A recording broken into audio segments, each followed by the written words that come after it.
Enviados, cumpliendo la misión profética. Encuentro de Servidores 2021. Mensaje transmitido a través de Pastor Alfonso Quevedo, Superintendente Distrito Centro, Asambleas de Dios, Colombia. Testigo del Evangelio de la gracia que transforma y da vida eterna. Predicando la sana doctrina. Sigue anunciando la grandeza del nombre de Dios. Hola, amada Iglesia Ministerio Cielos Abiertos. Un cordial saludo a ustedes, a los pastores generales Santiago y Estela Rodríguez y a todo este cuerpo de servidores que, a pesar de las circunstancias, siguen adelante con la tarea que el Señor los ha comisionado. Para mí es motivo de privilegio y de honra poder compartir en este día la palabra del Señor. Y lamentablemente nos ha correspondido vivir en medio de un mundo que sufre, un mundo injusto, violento, un mundo hostil, un mundo como lo que podemos ver en nuestro país, que además de la pandemia, pues vemos la injusticia social, vemos el vandalismo y vemos otros factores que de una o de otra manera hacen que la vida de los colombianos sea muy complicada. Esta situación afecta a la familia. Lamentablemente, el sistema de salud ya no ve a las personas como pacientes, sino como clientes. Los jóvenes no pueden acceder a la educación superior. Es una época muy complicada. Y el Evangelio de Marcos, que es el que quiero usar en este día para esta reflexión de la palabra de Dios, pues fue escrito en un tiempo de crisis, en un tiempo de dificultad. Fue escrito por Juan Marcos, un hombre que al parecer fue discípulo del apóstol Pedro. Él es quien le transmite el Evangelio. Este Evangelio se escribe por allá en el año 60 al 65. Marcos no fue uno de los 12. Fue hijo de María y sobrino de Bernabé. Y lo que se cree es que fue el primero en escribir un texto acerca del Nuevo Testamento. Y él se dedica en este texto a hablar mucho acerca del sufrimiento del Señor Jesucristo.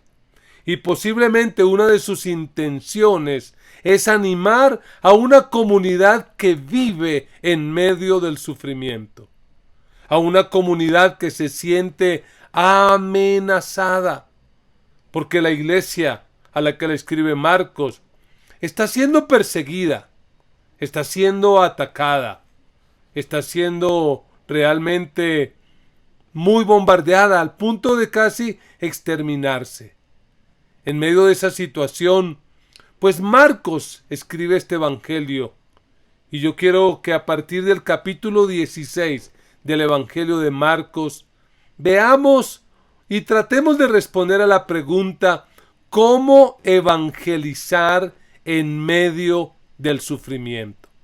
¿Cómo podemos avanzar a pesar de la pandemia, a pesar de la injusticia, a pesar del caos que vive nuestro país?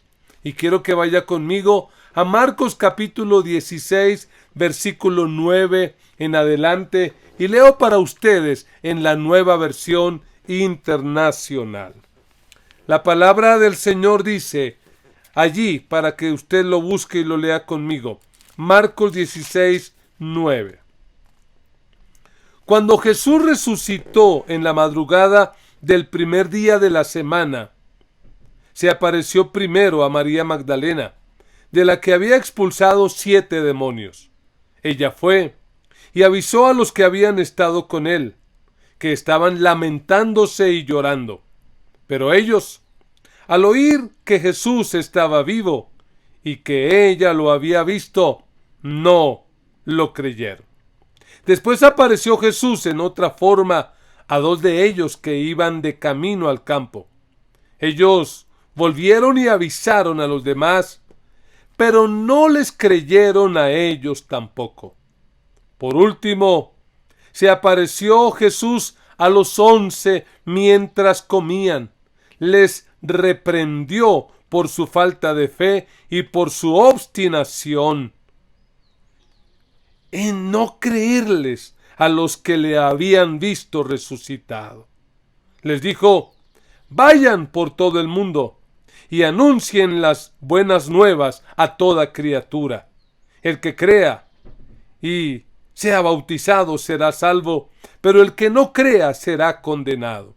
Estas señales acompañarán a los que crean. En mi nombre expulsarán demonios, hablarán en nuevas lenguas, tomarán en sus manos serpientes, y cuando beban algo venenoso no les hará daño alguno. Pondrán las manos sobre los enfermos y éstos recobrarán la salud. Amén y amén.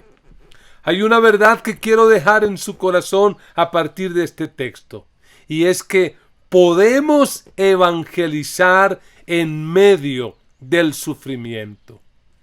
Y mi propósito es mostrar algunos pasos que nos van a ayudar a lograr esto, a evangelizar en medio del sufrimiento. Y el primero de ellos es que para evangelizar en medio del sufrimiento es necesario reaccionar. Si puede, dígale a la persona que está a su lado: reaccione. Porque cuando uno lee este texto, y de por sí todo el Evangelio de Marcos, si había algo que estaba afectando la iglesia, era el miedo. En el versículo 8 vemos que el miedo los ha llevado a encerrarse. El miedo ha hecho que no le hablen nada a nadie. Y uno podría pensar: ¿pero por qué se asustan? Hay razones. Y una de ellas es que Nerón y los emperadores han empezado con su proceso de exterminación. Ya hay muchos mártires. Se ha vuelto peligroso anunciar el Evangelio. Así que la opción que toman ellos como un mecanismo de defensa es correr, esconderse y no hablar. Pero también esta comunidad estaba siendo afectada poco a poco, de manera sistemática, por la incredulidad. Porque cuando Jesús resucita y se le aparece a María Magdalena, primero a ella. Imagínense, en una cultura como la cultura en que vivió la iglesia primitiva, por ser mujer y por haber tenido un pasado muy oscuro, pues la gente no le cree. Y uno se hace preguntas: ¿por qué? ¿Por qué no se apareció primero a Pedro o a Juan? A estos que eran líderes de la comunidad. ¿Por qué a una mujer y a una mujer con un pasado oscuro? Y eso me deja ver una aplicación muy linda. ¿Sabe por qué? Porque sencillamente no se necesita ser perfecto para ser usado por Dios. No importa tu pasado, Dios te quiere usar. Pero tienes que dejar el miedo y tienes que dejar la incredulidad. El texto nos dice que luego se aparece a otros dos, probablemente a estos dos que van camino a Emaús. Estos dos regresan emocionados, alegres, a contarle a la comunidad que el Señor resucitado se les ha aparecido. Pero el texto dice que ni a estos dos les creyeron. Ahora sí sabe lo que es que no le crean. Porque a veces nos pasa lo mismo, ¿no? Que como siervos del Señor queremos que la gente crea y crea rápido. Pero le hago una pregunta aquí entre nos. ¿Usted creyó fácil y rápido? Es decir, ¿le compartieron el Evangelio y de una lo recibió? Probable que haya alguien, pero generalmente es la minoría. En mi caso, la persona que me ganó para Cristo le tardó 6 años de evangelizarme y de soportar a un muchacho mechudo, aunque no lo crean, ñero, pandillerito de Ciudad Bolívar. Eso nos debe llevar a pensar que esta tarea de evangelizar pues no es fácil y debemos prepararnos porque probablemente algunos no nos van a creer. Interesante que el texto dice que el Señor finalmente se aparece a los 11 y los reprende por su incredulidad. Y yo me pregunto, si el Señor viniera de cuerpo físico hoy aquí a esta iglesia, ¿qué haría con nosotros? ¿Nos felicitaría por estar evangelizando y diría, ¡qué bien! ¿O nos reprendería por estar llenos de miedo y de incredulidad? Llama la atención que en otros evangelios el Señor es muy diplomático. Por ejemplo, en Juan, dice Juan, paz a vosotros.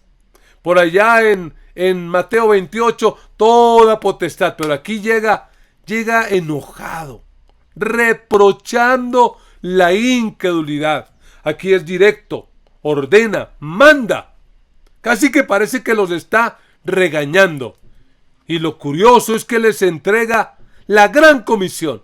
¿Sabe lo que está haciendo el Señor? Los está sacudiendo. Les está diciendo, hey, no los descalifico, no los castigo por incrédulos ni por miedosos, no. Pero les pido por favor que reaccionen. Que reaccionen y vayan y cumplan la tarea que les he encargado. Mira, amada iglesia, la incredulidad es más destructiva que cualquier otra cosa. ¿Sabe? La incredulidad tiene que empezar a ser atacada dentro de la iglesia. A veces los que menos creen no son los no creyentes, sino nosotros los creyentes. Tenemos que empezar a reaccionar y a cumplir con nuestra tarea. Ya pasamos tanto tiempo en medio de esta crisis que tenemos que reaccionar, superar el miedo y empezar a cumplir la tarea que el Señor nos encargó. Porque realmente no se trata de por lo que yo me siento, cómo yo esté. No, es porque Cristo resucitó. Así que aunque tengas miedo, predica. Y predica a tiempo y afuera de tiempo, no importa. La fe no es la ausencia de miedo, la fe es avanzar a pesar del miedo. Pero en segundo lugar, para evangelizar en medio del sufrimiento es necesario relacionarnos. El texto bíblico dice, vayan por todo el mundo y prediquen el evangelio a toda criatura. El término mundo aquí no tiene que ver con un mapa o con algo geográfico. El término mundo aquí tiene que ver con personas. Así que lo que el Señor les está diciendo es, no tengan miedo. Hablen. Relaciónense con otros. Vayan. Prediquen a sus familiares, a sus amigos, a sus vecinos, a sus compañeros de trabajo. No nos podemos quedar callados. Tenemos que asociarnos con estas personas que no conocen a Cristo. No debemos compartir sus prácticas, pero debemos ganarnos la amistad de ellos. Debemos mostrar con nuestra vida, con nuestro ejemplo, con nuestro testimonio, el amor incondicional de Dios. Me llama la atención que años después, por allá, en el libro de los Hechos, dice el texto bíblico que Felipe, que era uno de los diáconos, fue enviado por el Espíritu Santo para salvar al etíope, a ese hombre que probablemente llevó el evangelio a toda esa nación. Y lo que dice el texto es que el Espíritu le dijo, acércate. Es como que le pegó un empujonazo. Y es que en eso tenemos que imitar a Cristo, porque la Biblia dice que el Verbo Cristo se hizo carne y habitó entre nosotros y vimos su gloria. Porque es que el Dios al que servimos, el Dios que predicamos, es un Dios que se relaciona. Y óyeme bien, el evangelismo se hace a partir de las relaciones, no de campañas, no de eventos, no de tratados puerta a puerta. Esas cosas son importantes, pero no sustituye el relacionarnos. ¿Y qué dice el texto? ¿Qué debemos compartir? Vayan y prediquen el evangelio. Evangelio, evangelión, buenas noticias. Inicialmente ese término era un término secular, no espiritual. Era la manera como el reino de turno comunicaba por medio de sus mensajeros una victoria sobre el enemigo, una nueva conquista, el nacimiento del hijo del rey o, muy rara vez, pero probablemente, la reducción de impuestos. Buenas noticias. Eso decían los mensajeros del rey. Traigo buenas noticias. Traigo noticias buenas. Y cuando uno ve los noticieros en este país, pues hay de todo menos buenas noticias. ¿Qué va a ser una buena noticia? Esos números de la pandemia. ¿Qué va a ser una buena noticia? El abuso policial, la injusticia de algunos o de muchos gobernantes. ¿Qué va a ser buena noticia? El vandalismo. No hay buenas noticias. Pero Marcos anuncia la buena noticia de que un nuevo rey, un nuevo reino y una nueva historia ha empezado con Jesucristo. Y obvio, eso era un riesgo terrible. Anunciar que ha llegado un nuevo rey, un nuevo reino, en un imperio donde se exigía la lealtad absoluta de los ciudadanos. Es más, donde se exigía que al emperador se le adorara. Por eso usted recordará que cuando los sabios del oriente vinieron a donde Herodes a preguntar ¿dónde está el rey que ha nacido? Toda la ciudad se turbó y sabemos la tragedia que este loco produjo. Mató a los niños menores de 2 años. Porque es que anunciar el evangelio es algo realmente revolucionario. Y eso es lo que hace Marcos. Le dice a esta comunidad, mira, Nerón o el emperador que sea no es eterno. Él pasará, pero hay un rey verdadero, un reino duradero que merece ser anunciado. Y es que es muy diciente que cuando uno lee Marcos 1:1, empezando el evangelio, así empieza, principio del evangelio. Y esa palabra principio es como que vuelve un nuevo comienzo, como el Génesis, cuando en medio de las tinieblas Dios trae luz, en medio del caos Dios trae orden. Donde hay enfermedad, Dios trae salud. Donde hay crisis, Dios trae respuesta. Y ese es el evangelio que nosotros tenemos que anunciar. Un evangelio de buenas noticias. Pero no buenas noticias de esta tierra, sino las buenas noticias del cielo. Él trae un nuevo orden, una nueva sociedad, una nueva creación. Si alguno está en Cristo, es nueva criatura. Las cosas viejas pasaron. Todas son hechas nuevas a los que creen en Cristo. Y eso, amados hermanos, amados servidores, amada iglesia, es lo que estamos llamados a anunciar aún en medio del sufrimiento. Aún en medio del dolor, tenemos que relacionarnos. Relacionémonos con aquellos que parecen malas personas. Vamos, seamos luz en medio de la oscuridad. Iluminemos este mundo con nuestra vida, con nuestras acciones, con nuestras palabras, con nuestro mensaje. Pero no solo hay que reaccionar, no solo hay que relacionarnos, sino que en tercer lugar, para evangelizar en medio del sufrimiento, es necesario reconocer. Hay que reconocer. ¿Y qué es lo que debemos reconocer? Debemos reconocer las consecuencias de nuestra misión.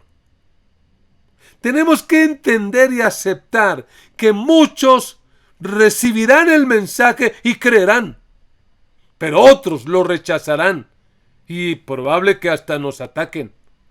Porque cuando estamos hablando de Jesucristo, cuando estamos anunciando el evangelio, no estamos dando mera información. Estamos colocando a las personas frente a una decisión.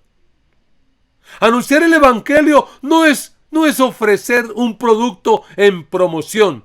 Acepta a Cristo y tus problemas se le van a resolver. No estamos llamados a convencer a nadie. Estamos llamados a presentar a Cristo. Y la gente es la que tiene que tomar una decisión. Y las consecuencias de esa decisión pues son totalmente opuestas. El que creyere y fuere bautizado será salvo, pero el que no creyere será condenado. Y de eso se trata el evangelio. Que personas como tú y como yo, que probablemente no somos las más buenas, vamos a ir al cielo. ¿Por qué? Porque oímos el evangelio y creímos. Otros van a ir al infierno, no porque sean malos, sino porque oyeron el evangelio y tomaron la trágica decisión de rechazarlo. Quien no cree ya está condenado, y está condenado a vivir bajo malas noticias, pero quien cree está destinado, digámoslo así, a vivir bajo el evangelio, bajo buenas noticias. Ser salvos. La salvación empieza desde el momento en que abrazamos y creemos el evangelio. Pero óigame, este texto nos muestra algo que a nosotros los pentecostales nos apasiona. Y es que ese anuncio debe estar acompañado por señales. Y permítame aclarar, o mejor presentar mi opinión humilde sobre estas señales. Porque dice este texto que realmente las señales siguen a la predicación. Van después de la predicación y no antes. Porque la fe viene por el oír y el oír por la palabra de Dios. No son los milagros, no son las señales ni las sanidades lo que producen fe. La verdadera fe viene por el oír y el oír de la palabra de Dios. La fe verdadera se tiene que basar en lo que Dios dice. Primero oigo, creo y luego veo las señales. Pero mira, las señales también deben apuntar hacia la palabra. La señal no es la meta. ¿Me explico? De repente dices, bueno, ahora que está bajando un poco tanta crisis, me voy a ir a Melgar, voy a caminar. Y de repente vas por la avenida y ves una señal que dice Melgar a 100 kilómetros. Sería muy tonto parar el carro y quedarnos ahí. ¡Ay, aquí está la señal! Melgar a 100 kilómetros. ¡No! Porque esa señal no es la meta. Esa señal nos apunta a algo. Por eso, como iglesia, debemos tener cuidado con enfocar tanto las señales. Tenemos que enfocar la palabra y tenemos que enfocar a Cristo. No cometamos el error de apuntar a las emociones, a lo que la gente le gusta. No, movamos a la gente por medio de la palabra al arrepentimiento, al cambio de vida, a la verdadera conversión. Y óyeme bien, las señales son la expresión del poder de Jesucristo, no de nosotros. Es Cristo quien obra para traer libertad, sanidad. No somos nosotros. Las señales no son una demostración de lo grandes que somos, de lo poderosos que somos. No, la verdad que no. No es así. Estas señales no tratan de exaltarnos a nosotros. Estas señales sencillamente muestran que el poder absoluto y total reposa sobre nuestro Dios Todopoderoso. Lo que probablemente quiere decirnos Marcos es que en el nombre de Jesucristo la iglesia puede transformar cualquier lugar. Echaremos fuera demonios, es decir, aún en esos pueblos y barrios donde parece que el diablo es el que controla, allí con el evangelio los echaremos fuera. Es decir, que aún si el Señor te llama a una nación diferente, donde hay lengua diferente. Allí podrás hablar en nuevas lenguas. Dios te va a capacitar para que hables el evangelio en otros lenguajes en los que no habías pensado. Claro que soy pentecostal y hablo en lenguas, pero realmente lo que necesita este mundo es entender el evangelio.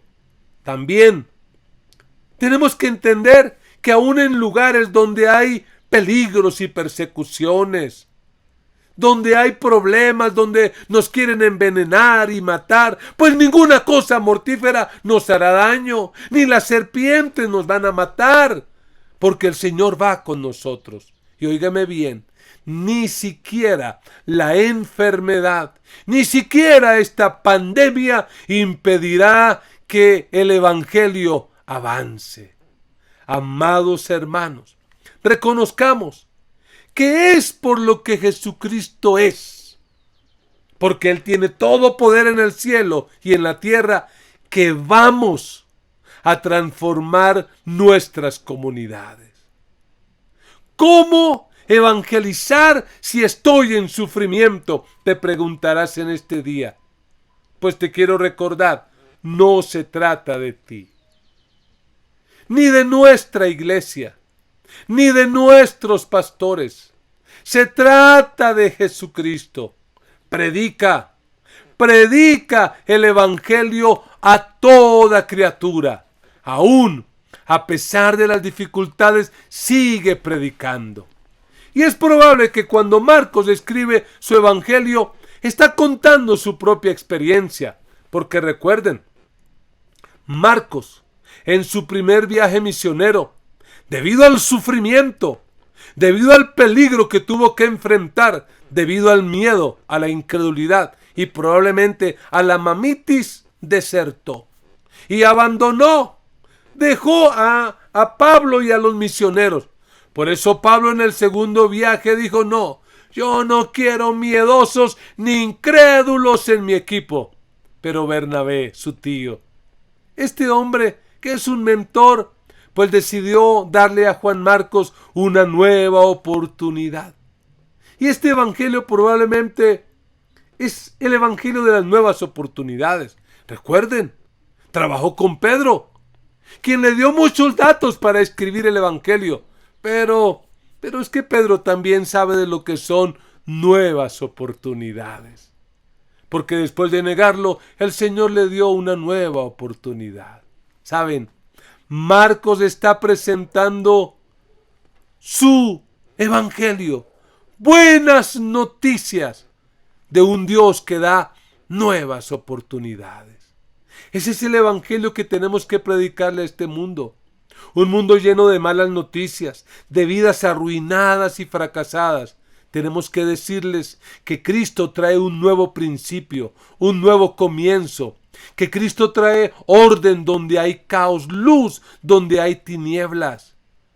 Y a esa comunidad que estaba a punto de desertar por la persecución, pues Marcos la animó. Y cuando uno ve el final del evangelio, es emocionante porque dice que estos creyentes salieron a predicar y el Señor los respaldó y los bendijo. Y yo sé que ustedes, amada iglesia, amados servidores, se van a levantar y van a transformar esta sociedad donde Dios los ha puesto. No importa si es un lugar difícil o crítico, el Señor está con ustedes. Podemos evangelizar en medio del sufrimiento. Necesitamos levantarnos. Necesitamos reaccionar. Necesitamos relacionarnos con este mundo. Y necesitamos reconocer que tenemos todo el poder para cumplir con esta tarea. Iglesia, ánimo. Dios confía en ustedes. Aunque probablemente ustedes mismos no confían en ustedes. Y aunque otros no confían en ustedes, Dios confía en ustedes. ¿Qué tal si en estos minutos oramos al Señor?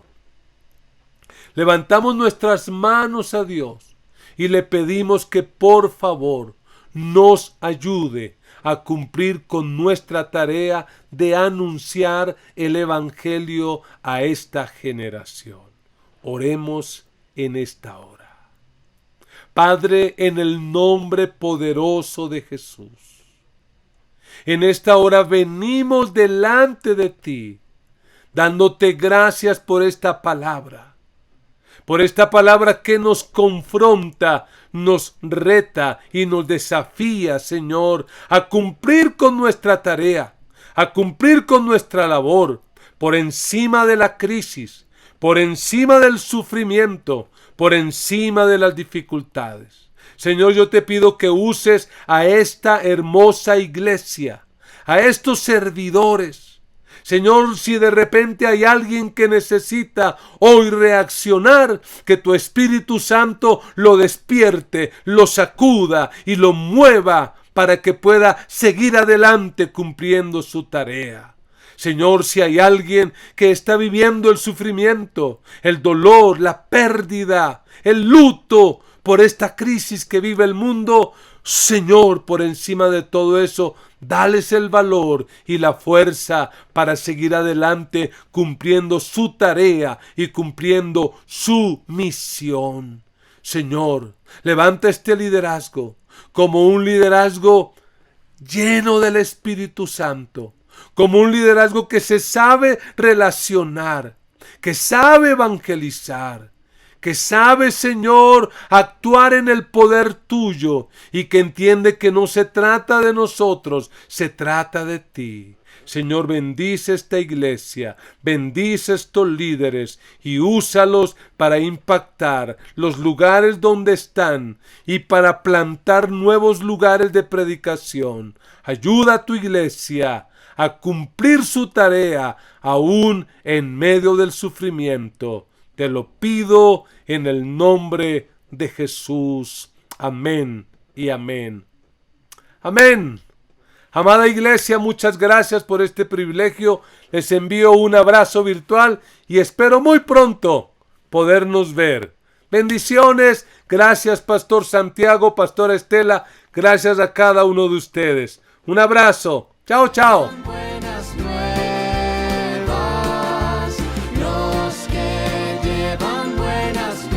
Enviados, cumpliendo la misión profética. Encuentro de Servidores 2021.